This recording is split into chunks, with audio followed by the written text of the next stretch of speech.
I hadn't been home in 16 months. Not because I didn't want to go, because every time I tried, my parents turned the trip into an obstacle course of conditions and subtle insults. You're so busy now. You don't need us anymore. Don't come if you're just going to complain. Till I kept trying.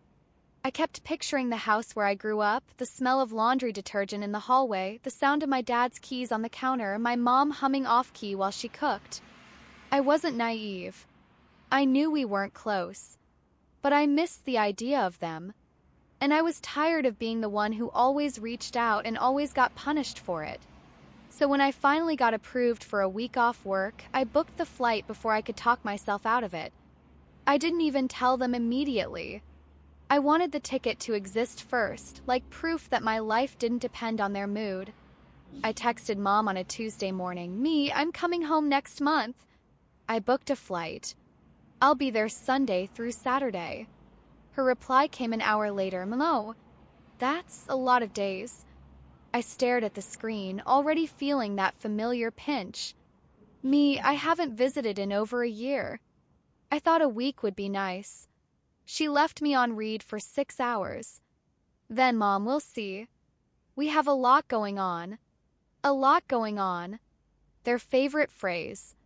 It meant anything from your cousin might stop by to we're reorganizing the pantry, but somehow it always outranked me. I tried to stay calm. Okay. Let me know what days work best. Another long pause. Then, Mom, Sunday is fine. But don't expect everyone to rearrange their lives. I swallowed the sting and told myself it was still progress. Over the next few weeks, I planned around them the way I always did. I asked what they wanted for dinner. I offered to cook. I offered to take them out. I even asked Dad if he wanted to go fishing like we used to, even though my back still ached in cold weather and I hated the smell of bait. He replied with a thumbs-up emoji. That was more enthusiasm than usual. I started to feel cautiously hopeful. Then, 3 days before my flight, Mom called. She didn't start with hello. We need to talk about your visit, she said, voice brisk. My stomach dropped. Okay, I said slowly. What about it? It's not a good time anymore, she said. I blinked. What? We're canceling, she repeated, like we were rescheduling a dentist appointment. Canceling my visit? I asked, stunned. Yes, she said. It's just too much right now. I gripped the phone tighter. Mom, I already booked everything. I took vacation. I haven't been home in 16 months. She sighed dramatically. I know, but things came up. What things? I asked, trying to keep my voice level. There was a pause, and then she said the sentence that rewired something in my brain forever. It's Buster's birthday weekend, she said. I thought I misheard. Buster. The dog, she clarified impatiently. Your father planned a little party. Your aunt and the neighbors are coming. It's important to him. My mouth went dry. You're canceling my trip for a dog's birthday party.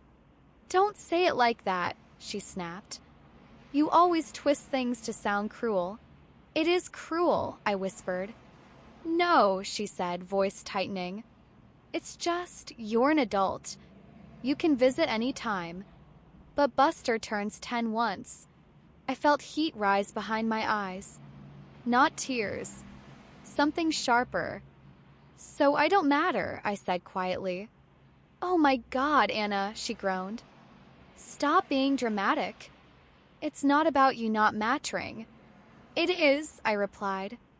It's literally about you choosing a party for a dog over seeing your daughter for the first time in over a year. You're making it ugly, she snapped. I'm making it honest, I said, surprising myself with how steady my voice sounded. She huffed. Just cancel your flight. Get a credit. It's not that complicated. No, I said. Silence. What do you mean, no? Mom asked. I stared out my apartment window at the rainy city street below. Something inside me settled. I mean, I'm not canceling, I said. If I'm not welcome, then I'm not coming to your house. Her voice rose. Don't be ridiculous. Where else would you go? I took a slow breath. Somewhere that wants me, I said. And I'm not buying a round-trip ticket this time. Another silence, thick and offended. Anna, she said coldly, don't you dare threaten us. I didn't raise my voice. I didn't cry. I didn't plead. I just said the truth. I'm not threatening you, I replied. I'm choosing myself. And then I ended the call. My hands were shaking as I opened my laptop. I stared at my flight confirmation. One-way tickets are expensive when you buy them last minute. But so is staying stuck in a family that only values you when you're convenient. I clicked change flight. Round trip became one way. My return date disappeared. Total price jumped. I hit confirm anyway. The email landed in my inbox like a door slamming shut. I sat back in my chair, heart pounding, and whispered, okay. Then this is real. Because if my parents could cancel me for a dog's birthday, then they never planned to make room for me at all. And I was done begging for space in a home that wasn't emotionally mine. 3 days later, I boarded the plane. Not to visit. To decide what my life would look like without their permission. I landed on Sunday morning with one suitcase, a carry-on, and a stomach full of nerves I refused to call fear. The airport smelled like stale coffee and floor cleaner, and the moment I stepped into arrivals, I felt that old sensation of shrinking, like my body remembered this city as the place where my feelings were always too much and my needs were always bad timing. I turned my phone on. 2 messages from Mom. Mom, are you still coming? Mom, don't be dramatic. Your father's busy today. I stared at the screen. Busy. With Buster's birthday party. I didn't reply. I walked outside into the cold air and ordered a rideshare, not to my parents' address, but to a small motel near the edge of town. It wasn't glamorous. It was clean, anonymous, and mine. The driver tried to make small talk. Visiting family? He asked. I forced a polite smile. Something like that. In the motel room, I set my suitcase down and sat on the bed. The mattress squeaked like it was protesting my existence. I opened my laptop and pulled up rental listings. Because I hadn't just changed my ticket. I had changed my plan. If I was going to be in this city, I would build something of my own. Not a week-long visit begging for scraps of attention. A life. I had saved money for years quietly. Not because my parents taught me financial discipline, they didn't, but because I'd learned early that stability was something you built yourself when the people around you were unpredictable. By noon, I'd scheduled 3 apartment viewings for the next day. Then I did something I'd never done before. I turned my phone off. Fully off. No buzzing. No guilt. No emotional leash. Around 3 p.m., I drove by my parents' neighborhood just once. Not to punish myself, just to see.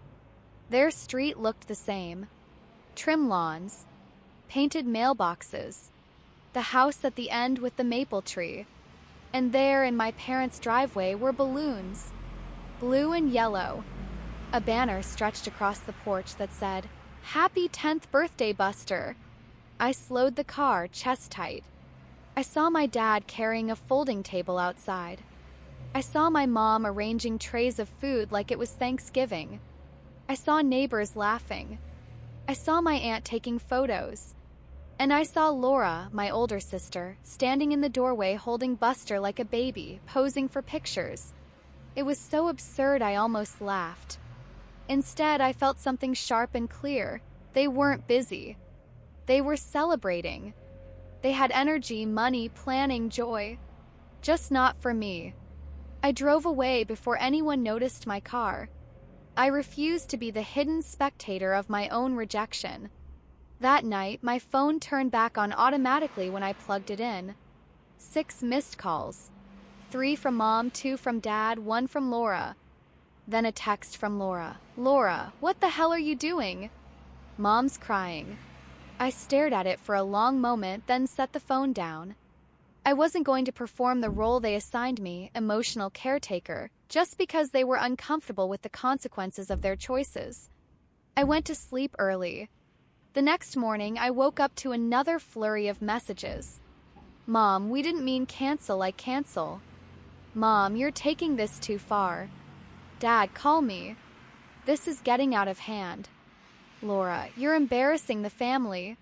Embarrassing. That word again. They always cared more about appearances than reality. I replied to none of them. 10 a.m., I went to my first apartment viewing. It was a small one-bedroom above a bakery.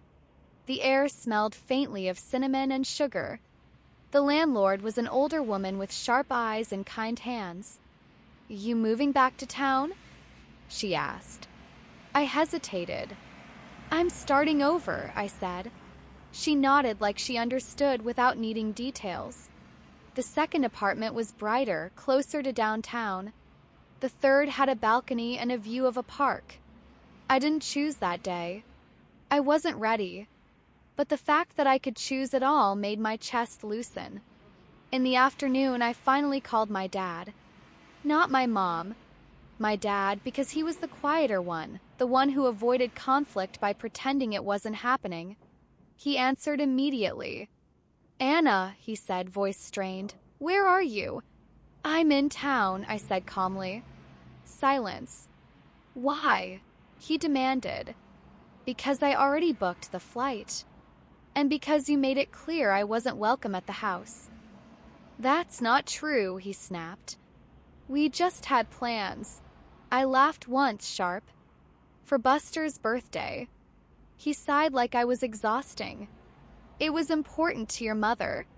What about what's important to me? I asked quietly. Another pause. You're an adult, he said finally. You can handle it. There it was. The family motto. You can handle it. Translation. Please don't make us feel guilty. I felt my voice harden. I can handle it, I said. That's why I'm not coming to the house. I'm done pretending it doesn't hurt. Your mother's devastated, he said. I almost said good, but I swallowed it. She's devastated because the consequence is uncomfortable, I replied. Not because she missed me. That's not fair. It's honest, I said. I'm not fighting. I'm just choosing a different life. He went quiet. Then softer. Are you staying?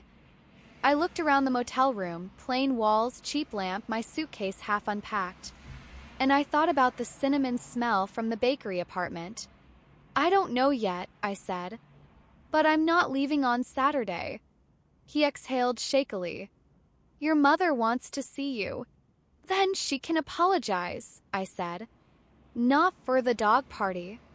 For the pattern. Anna, goodbye, Dad, I said gently. And I ended the call before he could pull me back into the old loop. That evening, I got another text from Mom. Just one line. Mom, come by tomorrow.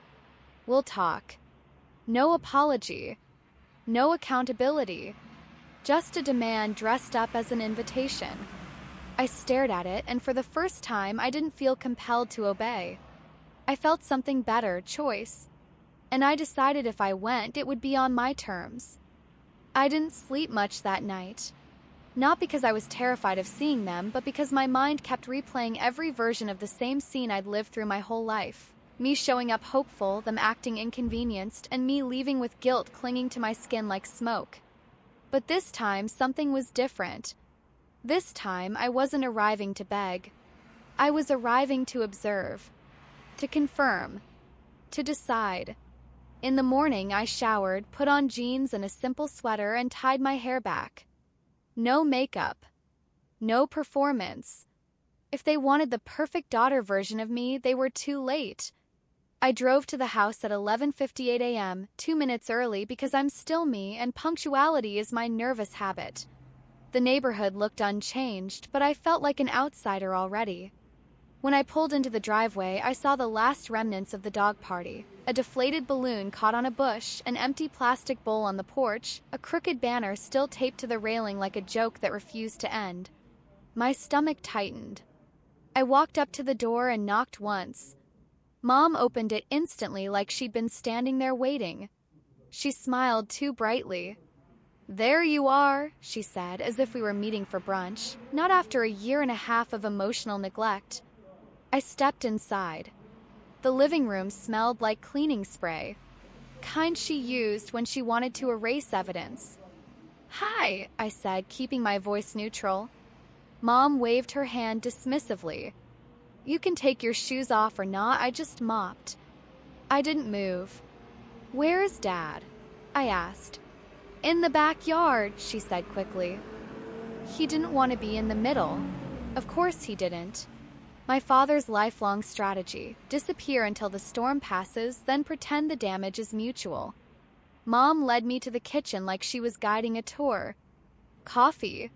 she offered. "No," I said. She blinked. "Tea?" "No," her smile tightened. "Okay," she said, voice stiff. "Then let's talk." We sat at the kitchen table.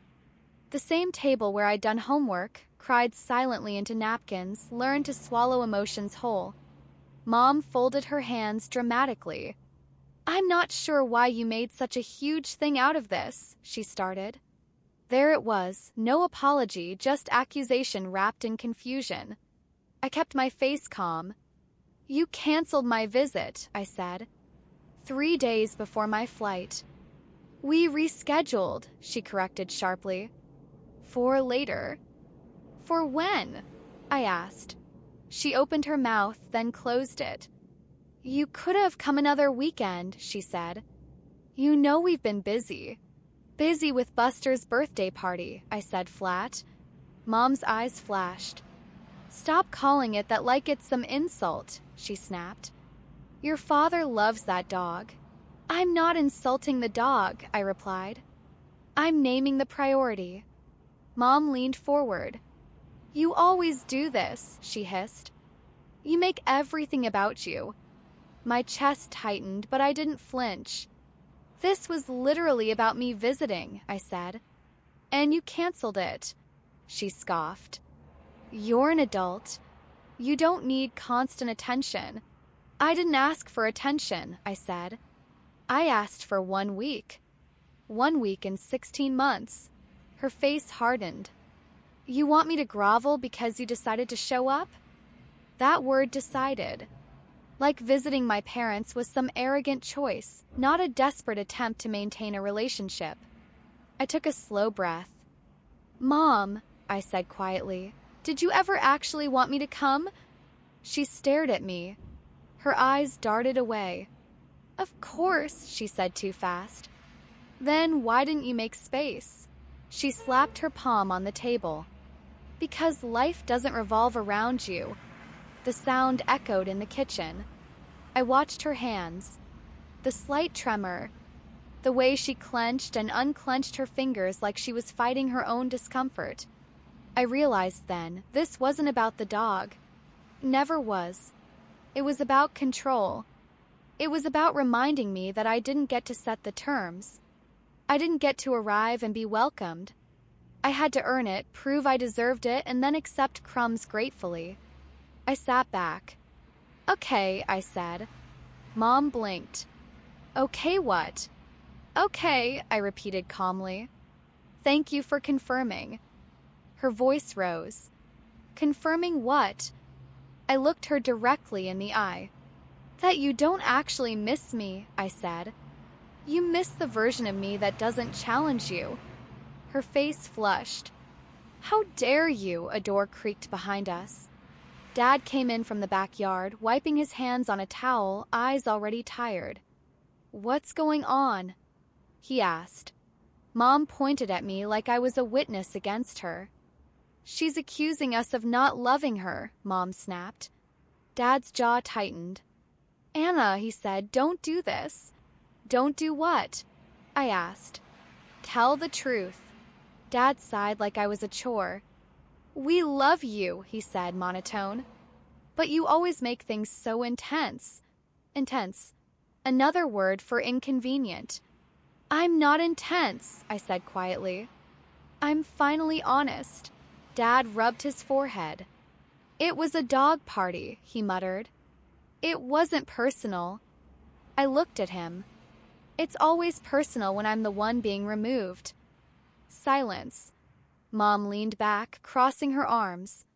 So what do you want? She demanded. Do you want money? Do you want us to beg? Do you want us to throw you a party too? I almost laughed. They didn't understand emotional needs at all. They translated everything into transactions. I shook my head. I want acknowledgement, I said. I want you to admit you chose something else over me and that it hurt. Dad looked away. Mom scoffed. It shouldn't have hurt, she said coldly. That's the problem. You're too sensitive. Too sensitive. There it was, the final door slam. I stared at her and something inside me went still. Okay, I said again, standing up. Mom's eyes widened. Where are you going? I'm leaving, I said. Dad frowned. Anna, sit down. I shook my head. No, my voice was calm, but it carried weight. I didn't come here to argue. Came to see if you were capable of accountability. You're not. Mom stood too angry. You're overreacting? No, I interrupted softly. I'm reacting appropriately to a lifelong pattern. I grabbed my coat from the chair. Then Mom said something that made my blood run cold.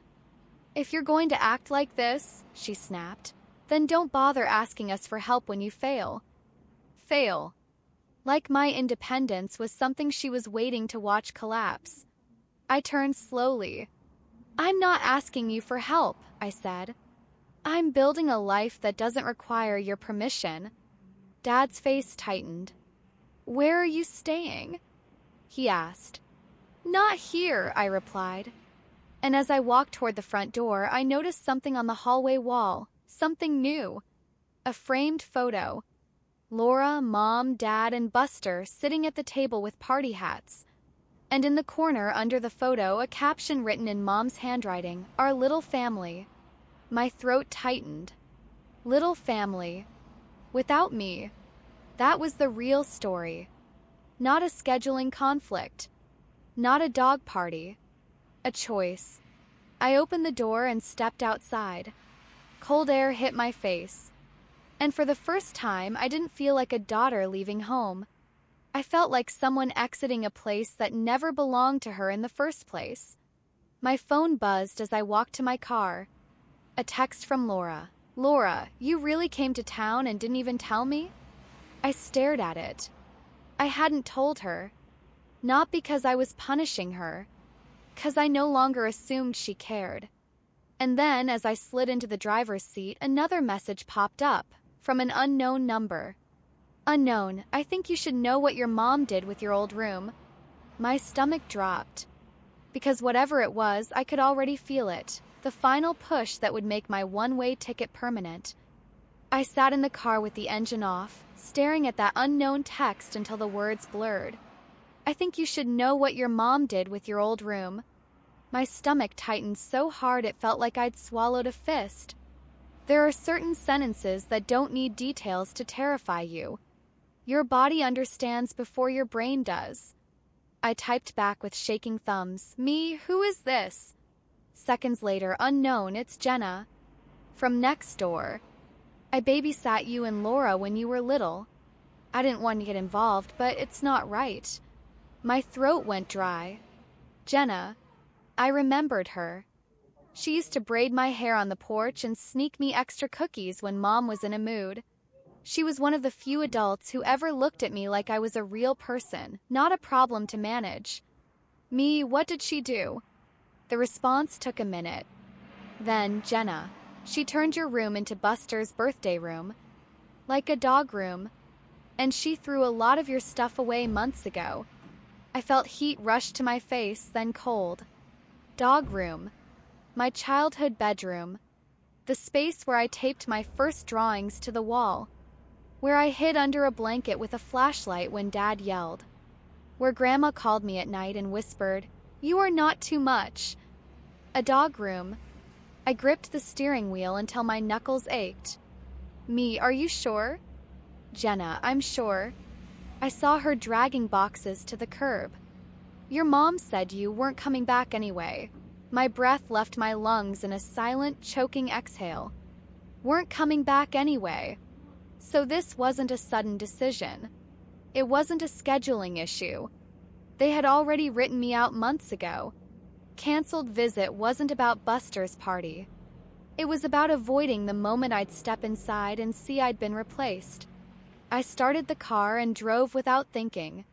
Not to beg. Not to fight. To confirm. To witness the truth with my own eyes. I parked a block away this time because I didn't want to pull into the driveway like a child returning for permission. I walked up the sidewalk, heart pounding, palms sweaty despite the cold. When I reached the porch, I didn't knock. I used the spare key that still hung on my keychain, the one Mom had insisted I keep because family. Key turned. The door opened. And the house felt unfamiliar immediately, like a museum display of my past curated by people who didn't actually love it. The air smelled faintly of dog treats and disinfectant. I heard Mom in the kitchen, her voice floating with forced brightness as she talked on speakerphone. "Yes, the shrubs look gorgeous. We're so happy with the result." My stomach flipped. Landscaping again. Always things.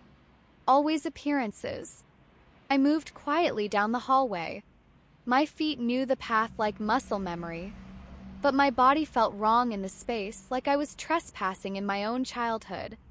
I stopped at the door of my old room. The door was open, and for a second my brain refused to process what I was seeing. The bed was gone. My desk was gone. My bookshelf gone. The walls were repainted a pale beige, like she'd erased me with a roller brush. On the floor was a giant dog bed shaped like a donut. Next to it, a basket of chew toys. A shelf stacked with pet birthday hats. And on the wall, my chest tightened, was a framed photo of Buster wearing a crown. Under it, a glittery sign, King Buster. My throat burned. I stepped inside slowly, as if the room might shatter if I moved too fast. Closet door was open. Where my winter coats used to hang, there were tiny dog sweaters. Where my old suitcases were stored, there were bags of kibble. My fingers trembled as I reached for the shelf where I used to keep my journals and letters from Grandma. Empty. Clean. Tripped. Like I had never existed. A sound came from behind me. "Anna." Mom's voice. Sharp. Fended. I turned slowly. She stood in the hallway, phone still in her hand, eyes wide. Not with guilt, but with anger that I had witnessed the truth. "What are you doing?" She hissed. "I could ask you the same," I said, my voice dangerously calm. Her gaze flicked to the dog bed, then back to me, as if she was calculating the best story. "You scared me," she snapped. "You can't just walk in here." I lifted the spare key between my fingers. "You literally told me to keep this because family," I said. Mom's jaw tightened. "We repurposed the room," she said quickly, like it was nothing. "Repurposed," I repeated, tasting the word. "You turned my room into a dog's birthday shrine." "Don't be ridiculous," she snapped. "Buster needs a space. He's older now. He gets anxious." I stared at her. "So you gave him my room." "You weren't using it," she shouted, like that settled everything. "You haven't been home in ages." "Because you pushed me out," I said quietly. Her nostrils flared. "You always blame us," she said. "You always rewrite things to make us look bad." "I didn't rewrite anything," I replied. "You painted over my walls." She took a step closer, voice low and venomous. "We did what we had to do. You weren't coming back. You're always so independent, remember? Always acting like you don't need us." My chest tightened. That was her trick. Take my survival trait, independence, and turn it into permission to neglect me. "Where's my stuff?" I asked. Mom waved her hand. I threw out what was old. Donated the rest. You had clutter. Clutter. My life. My memories. Grandma's letters, my school awards, the little box of keepsakes I'd hidden under the bed. "You didn't ask," I whispered. "Because I didn't need to," she snapped. "It's my house." The sentence landed like a final verdict. Not family. Not home. Property. Ownership. Control. "So the truth is," I said softly, "I'm not your daughter when it's inconvenient. I'm a guest you tolerate when it benefits you." Mom's eyes flashed. "Don't be dramatic." The word hit like a match. My entire body went still. I looked around the room one last time, at the beige walls, the dog toys, the empty shelves where my childhood used to live. And suddenly I understood what my one-way ticket had really been. Not a threat. Not a tantrum. An instinct. My body had known before my mind did. There was nothing left for me here. "I want my key back," Mom snapped suddenly, as if reclaiming control would undo what I'd seen. I slipped the key off my chain and placed it on the dresser that used to be mine. The dresser that wasn't even there anymore. My hand hovered in the air awkwardly, then I set the key on the nearest shelf instead. Mom's eyes narrowed. "Good," she said. "Maybe now you'll stop barging in." I nodded, calm. "You're right," I said. "I won't be back." Her face tightened. "You always say things you don't mean." I met her eyes. "No," I said. "This time I mean it." Then I walked past her, down the hallway, out the front door, and into the cold air. My lungs filled with winter like it was the first clean breath I'd taken in years. I sat in my car and stared straight ahead until my hands stopped shaking. My phone buzzed again. "Jenna, I'm so sorry, honey. I didn't want you to find out like that." I typed back only 4 words, "Thank you for warning me." Because she had. And now the truth was mine to carry, not as a wound, but as a map. I opened my airline app and looked at my one-way ticket again. It wasn't just a flight anymore. It was an exit. And in that moment, I knew exactly what I was going to do next. Not go back to the motel. Not cry in the shower. Not call my dad. I was going to find an apartment, sign a lease, and make my one-way ticket permanent in the only way that mattered, by building a life they couldn't cancel. I didn't go back to the motel right away. I drove to a park near downtown and sat in the car with the heater running, hands wrapped around a paper cup of coffee I didn't even taste. The shock had a weird after-effect, clarity so sharp it almost felt like calm. My childhood room wasn't repurposed. I had been erased. And you can't negotiate with people who erase you and call it practical. You can only stop handing them the eraser. I opened my notes app and made a list because that's what I do when I'm trying not to fall apart. 1. Find apartment. 2. Change address. 3. Replace documents if needed. 4. Lock down finances. 5. Tell work I'm staying. 6. Tell family nothing. The last one made my chest tighten, but I didn't delete it. I knew if I gave them information, they'd try to control it. They'd argue, guilt, bargain, and drag me back into the old loop. I wasn't doing that anymore. By that afternoon, I had called the bakery landlord again, the older woman with the sharp eyes and kind hands. "It's me," I said, voice steady. "The one who toured the one bedroom." She didn't ask questions. "You want it?" she said. I looked out at the gray sky and the bare branches. "Yes," I said. "I do." "Come by tomorrow morning," she replied. "Bring pay stubs, ID, deposit. We do it simple." Simple sounded like mercy. That night, I returned to the motel and slept like my body had finally accepted that the decision was already made. In the morning, I signed the lease. My signature looked strange on the paper, like it belonged to a different woman than the one who used to ask her mother, timidly, if she was allowed to feel hurt. The landlord slid the keys across the desk. "Welcome home," she said. I swallowed hard. Home. A word that had always felt conditional. Now it was a door I controlled. I spent the next 3 days moving in. It wasn't much, just my suitcase, some clothes, my laptop, and the little essentials I'd accumulated in the city I came from. But I bought a cheap set of dishes, a small couch from a thrift store, and soft curtains that made the place feel warm. The bakery smell underneath, cinnamon and sugar, felt like a quiet promise that life could be sweet again, even if you had to start from scratch. On the 4th day, the family realized I wasn't calming down. Started with Dad showing up unannounced at the apartment building. I was carrying a box of towels up the stairs when I saw him at the bottom, looking lost and angry. "Anna," he said, voice tense, "what is this?" I set the box down carefully. "It's my place," I replied. His eyes widened. "Your place? You rented an apartment?" I nodded. "Yes." He looked stunned, like he'd expected my one-way ticket to be a bluff. "Your mother is beside herself," he said. "She says you're punishing her." I let out a slow breath. "I'm not punishing anyone," I said. "I'm relocating." He stepped closer. "You can't just—" "I can," I interrupted, still calm. "I did." His jaw clenched. "You didn't even tell us." I tilted my head. "You cancel me for a dog's birthday." The words hung between us. His face tightened with shame and irritation. "It wasn't like that," he muttered. "It was exactly like that," I replied. He looked away.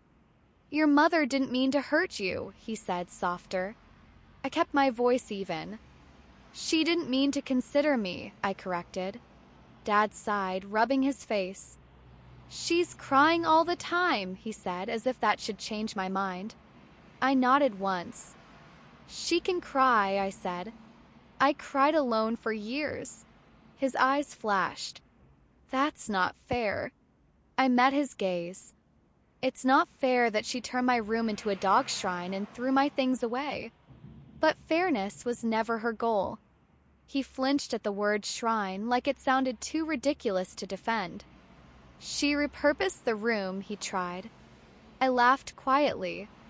"Repurposed my existence," I replied. Dad's shoulders sagged. "So what now?" he asked. I thought about it.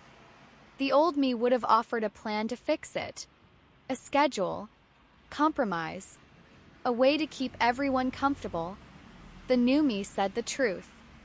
"Now I build a life here," I said. "And you can either learn how to be in it respectfully or you won't be in it." He stared at me. "Your mother won't accept that." "Then she won't see me," I said. He shook his head, frustration rising. "You're tearing the family apart." I didn't raise my voice. "The family tore itself apart the moment it decided I was optional," I replied. There was a long silence.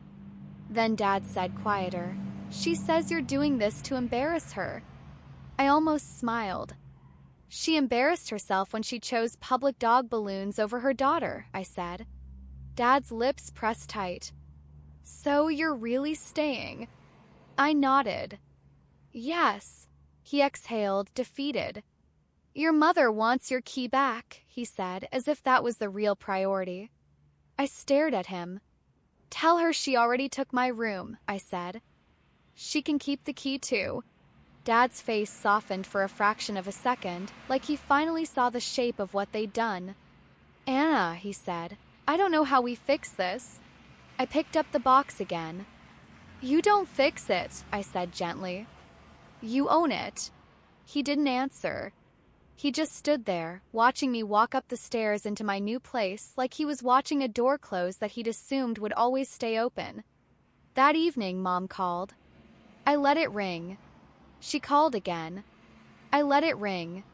Then a text arrived. "Mom, if you don't come home right now, don't bother calling yourself part of this family." I stared at the message, heart steady. And I typed back one sentence, the sentence that made my one-way ticket permanent. Me, you already made that decision when you gave my room to the dog. Then I blocked her. And the quiet that followed didn't feel like loss. Felt like peace. The first night after I blocked my mother, I kept waiting for panic to hit. For the familiar guilt spiral. For the itch in my chest that usually forced me to make it right. But the panic didn't come. What came instead was something quieter and stranger. Space. The kind of space you don't realize you've been denied until it finally exists. I made tea, unpacked the last box, folded my clothes into a dresser that didn't smell like old resentment, and sat on my balcony listening to the bakery downstairs close for the night. The faint scent of cinnamon drifted up, and I realized I could breathe without anticipating a phone call that would ruin my mood. The next morning, the fallout arrived anyway, but it came through other people. Dad called. Laura called. Even my aunt called, the one who always said, "Your mom means well," like it was a spell that erased damage. I didn't answer any of them at first. Not to punish. To stabilize. Because I'd learned something important. When you finally put up boundaries, the people who benefited from your lack of them will call it cruelty. I went to work remotely that week, sitting at my little desk by the window, watching people walk past the park with dogs and coffee cups and simple lives. I emailed my manager and told her I'd be staying in town longer than planned. She replied within minutes, "Proud of you. Let me know what you need." That one line did more for me than years of family love. On Thursday afternoon, I heard a knock at my door. I checked the peephole and my stomach tightened. Laura. She looked annoyed, but also nervous, like she'd rehearsed being angry and realized it wasn't working anymore. I opened the door but didn't invite her in. "What do you want?" I asked calmly. She crossed her arms. "Mom's losing it," she said. "She's saying you're trying to punish her." I shrugged lightly. "She can say whatever she wants." Laura frowned. "You blocked her." "Yes. That's extreme," she snapped. I looked at her steadily. Turning my room into a dog birthday room and throwing my things away was extreme. Laura's jaw clenched. "Mom said you abandoned the family," she said. "Mom says a lot of things," I replied. "I'm done living inside her version." Laura's eyes flashed. "You're acting like you're the only one who's ever been hurt." I kept my voice low. "If you're hurt too, then stop defending the person who causes it." She hesitated, and in that half second, I saw something real behind her irritation. Fear. Because if I could walk away, it meant she could too. And that possibility threatened the entire structure she'd built her life around. "Dad's trying," Laura said, voice shifting slightly. "He wants you to come to dinner. Just you and him. No mom. I considered it. Not because I missed my father's silence, but because I wanted to see if he was capable of meeting me without using me as a bridge back to Mom." "Fine," I said. "One dinner. Public place." Laura blinked. "You don't trust him?" I met her eyes. "I don't trust the pattern." She looked like she wanted to argue, but she didn't. She just sighed. "You really changed." I nodded once. I had to. She left without another word. The dinner with Dad happened 2 nights later. We met at a simple diner. Bright lights, laminated menus, nothing fancy enough to hide behind. Dad looked tired. Older. Like he'd been carrying my mother's emotions like a backpack and finally realized it wasn't his size. "Thanks for coming," he said quietly. I nodded. We ordered. Small talk didn't last long. He cleared his throat. "Your mother feels betrayed," he said. I didn't react. "She keeps saying you did this to hurt her," he continued. I took a sip of water. "Dad," I said gently, "I did this to stop hurting myself." He flinched. "She didn't mean to throw your stuff away," he said. "She thought you didn't want it." I stared at him. "Did she ask?" He swallowed. "No, then she didn't think," I replied. She decided. Dad rubbed his eyes like he was exhausted. I should have stopped it, he admitted, voice tight. That surprised me. It wasn't an apology, not fully, but it was the closest he'd ever gotten to accountability. Why didn't you? I asked softly. He stared at his hands. Because it was easier to keep the peace, he whispered. The words hung in the air like smoke. And I kept telling myself you were strong enough to handle it. I nodded slowly. That's what you always tell yourself, I said. That I can handle it. So you don't have to. His eyes got wet. I'm sorry, he said. 2 words. Simple. Late. Real. My throat tightened, but I didn't let it pull me backward. I accept that, I said quietly. But acceptance doesn't erase consequences. He nodded, swallowing hard. What do you want from us? He asked. I didn't answer with anger. I answered like someone reading off a boundary list she'd earned. I want respect, I said. No guilt trips. No threats. No rewriting. If Mom wants to talk to me, she apologizes for the room and for canceling my visit. Not just sorry you felt that way. Real accountability. Dad nodded slowly. She won't like that, he admitted. I gave a small, tired smile. She doesn't have to like it, I said. She just has to decide what matters more, control or connection. Dad exhaled, staring down at his coffee. And if she refuses? He asked. I looked at him calmly. Then nothing changes, I said. I stay blocked. We finished dinner in a quieter mood. When we stood to leave, Dad hesitated like he wanted to hug me. Then he stopped himself, as if he finally understood physical closeness didn't replace emotional safety. I'm proud of you, he said quietly. I nodded. Thank you. On the way home, I felt something settle. Not forgiveness. Not reunion. Just a new foundation. My life no longer revolved around whether my mother approved of my existence. The next day, an envelope appeared under my apartment door. No return address. My name written in Mom's handwriting. My pulse jumped, but I didn't open it immediately. I carried it inside, set it on the table, and stared at it like it was a snake.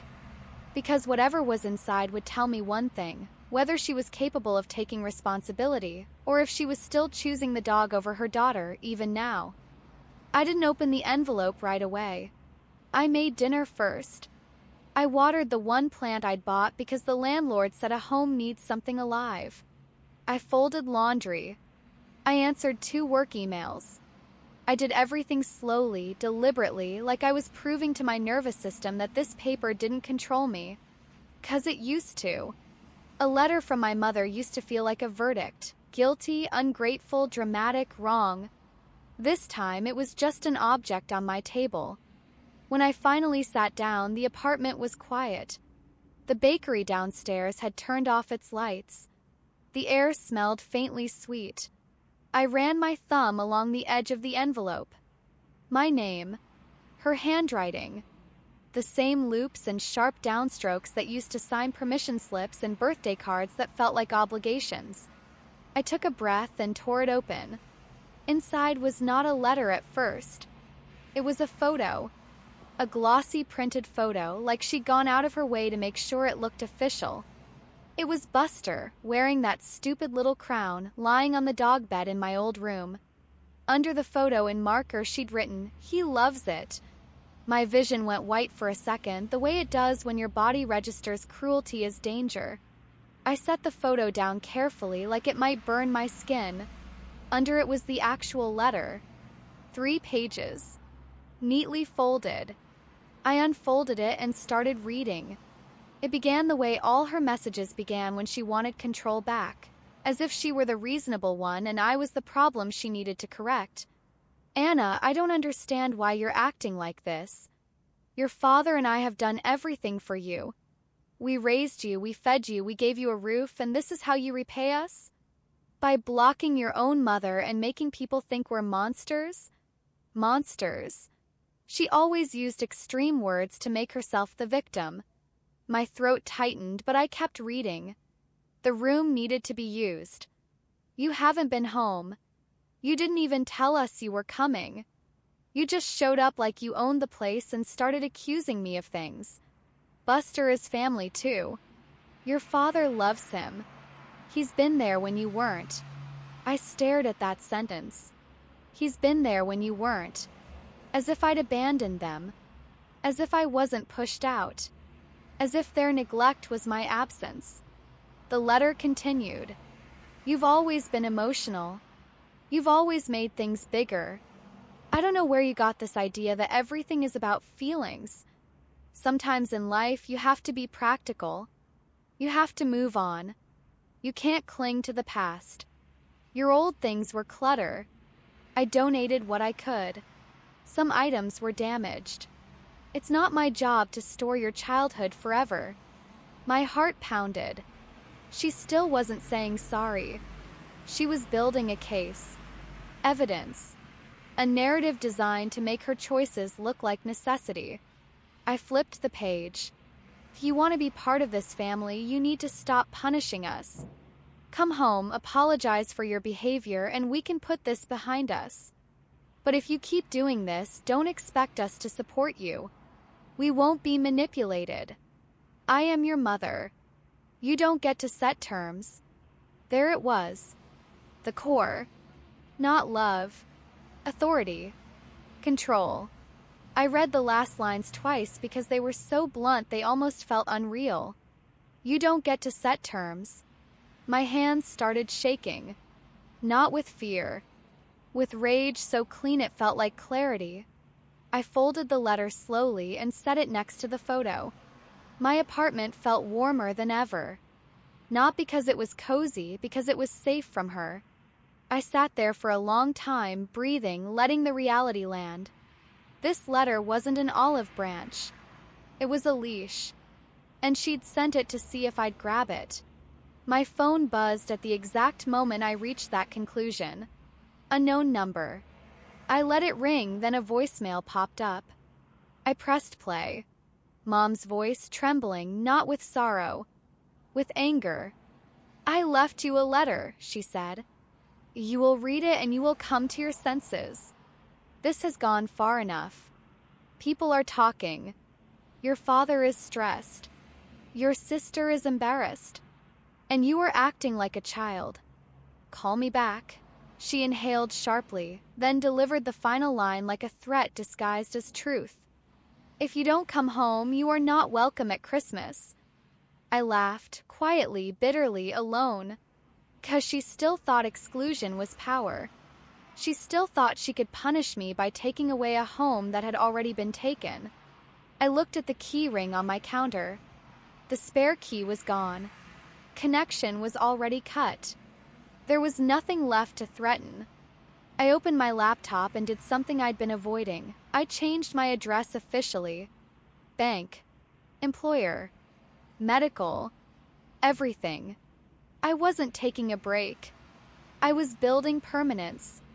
Then I opened my phone settings and blocked the unknown number that had left the voicemail, because I knew it was her using someone else's phone, another old tactic. If she couldn't reach me directly, she'd try a side door. I closed every door. The next morning, Dad texted me, "Dad, did you get the letter?" I stared at the message for a long time. Then I replied honestly, "Me, yes." Confirmed everything. He didn't respond for hours. Then, "Dad, I'm sorry." My throat tightened. That was all. 2 words. But this time, it felt like he wasn't apologizing for her. He was apologizing for himself. For choosing peace over me. And in that moment, I realized something. My mother might never change. But my life didn't depend on her changing anymore. Depended on me staying consistent. My phone buzzed again. A text from Laura. "Laura, Mom says you'll regret this." I typed back one sentence. "Me, I already regret staying as long as I did." Then I set my phone down, looked at the photo of Buster on my old bed. and made the decision that would end this story for good. Not by arguing, not by proving, by removing myself completely from the role they kept writing for me. I picked up the photo, tore it in half, then into quarters, then into pieces too small to read. I threw them away, washed my hands like I'd touched something dirty, and whispered out loud, "I'm done." Because the one-way ticket wasn't just a flight. It was a boundary. And now it was time to make the final move that would ensure my mother could never cancel me again. The final move wasn't dramatic. It wasn't a screaming match in the driveway or a viral Facebook post exposing my mother's cruelty.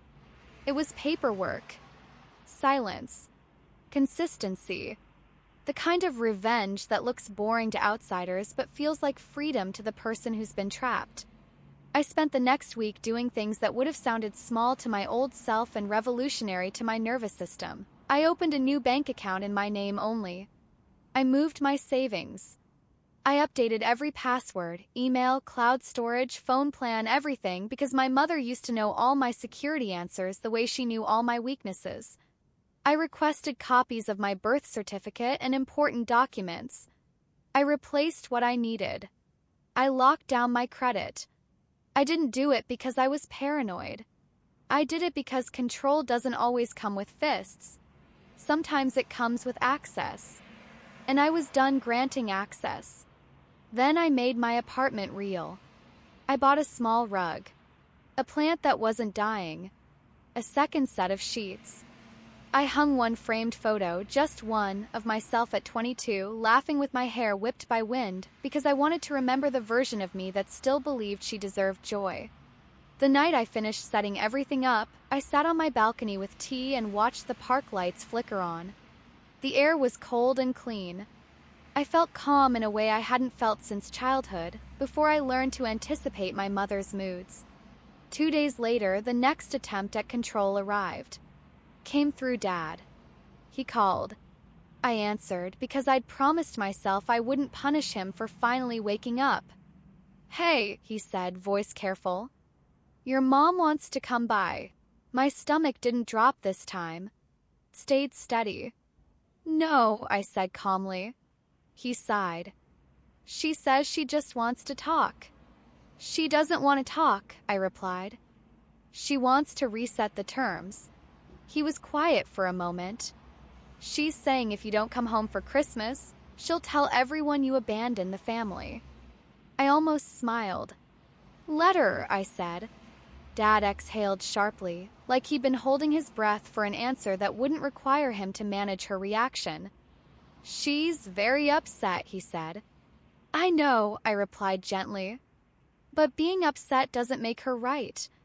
Another silence. Then, unexpectedly, he said, "I saw the room." My throat tightened. "What?" "After you left," he continued, voice low, "I walked in there. I really looked at it. The dog bed, crown picture, the sign, and I realized something. I didn't speak. I let him continue. "It wasn't about Buster," he said quietly. "It was about you not being allowed to have space in this house unless it served her." I closed my eyes. That sentence felt like someone finally naming the wound correctly.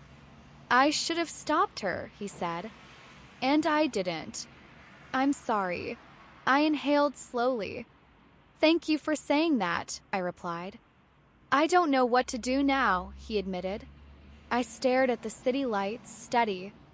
"You do what you should have done years ago," I said softly. "You stop enabling her." Dad didn't answer right away. Then, "I'm trying." "I see that," I said. And I meant it. A week later, the real test arrived. Laura texted me, "Laura, Mom's coming anyway. She says she's your mother and she's allowed." I didn't respond. I didn't argue. I didn't warn. I simply prepared. 'Cause boundaries aren't speeches.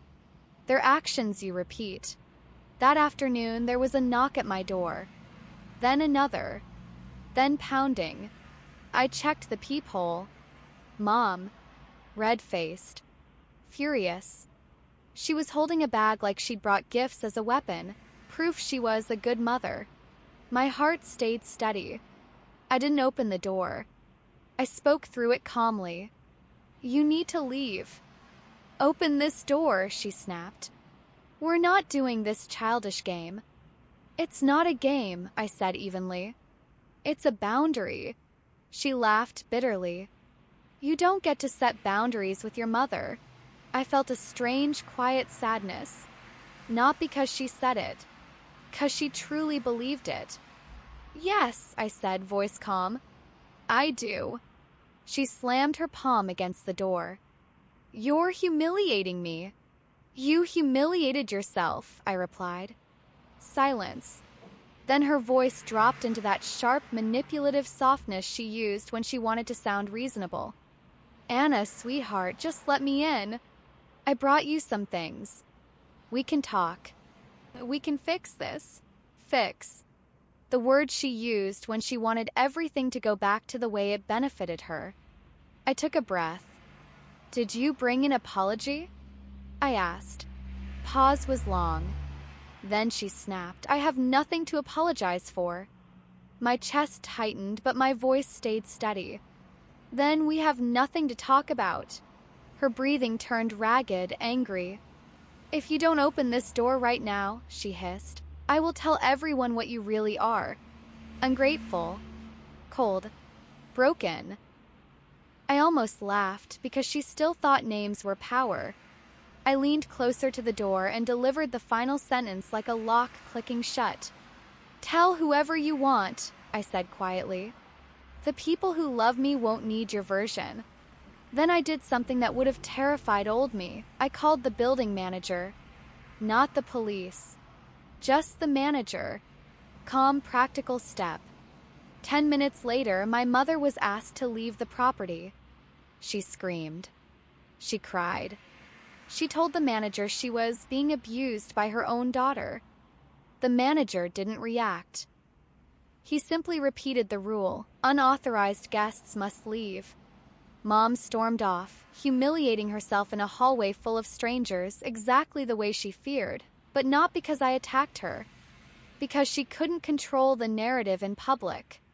When the hallway finally went quiet, I slid down against my door and exhaled. My hands were shaking, but my heart felt clear. Not triumphant. Free. That night, Dad texted me, "Dad, she came by, didn't she?" I replied, "Me, yes." He didn't respond for a while. Then, "Dad, I'm sorry. I'm going to handle this." The next day, something happened that I never expected. A letter arrived. Not from Mom. From Dad. It was short. 2 paragraphs. He wrote that he'd been wrong to let my mother turn love into control. He wrote that he was starting therapy. He wrote that he wanted a relationship with me that didn't require me to endure her cruelty. He ended it with, "I hope one day you'll let me visit your home." I stared at the words until my eyes blurred. I didn't cry because I was sad. I cried because for the first time, someone in that family had acknowledged reality without demanding I swallow it. I folded the letter carefully and placed it in a drawer I'd labeled in my mind as proof that I'm not crazy. And then I went about my day. I worked. I cooked. I watered my plant. I lived. Because that's the ending my mother never anticipated. She thought canceling my visit for a dog's birthday would teach me my place. She thought erasing my room would make me disappear. She thought threats would pull me back. Instead, it pushed me forward. I booked a one-way ticket thinking it was a reaction. Turned out to be a rescue. And the most satisfying part wasn't that my parents finally faced consequences. It was that I stopped waiting for them to choose me. I chose me. Permanently.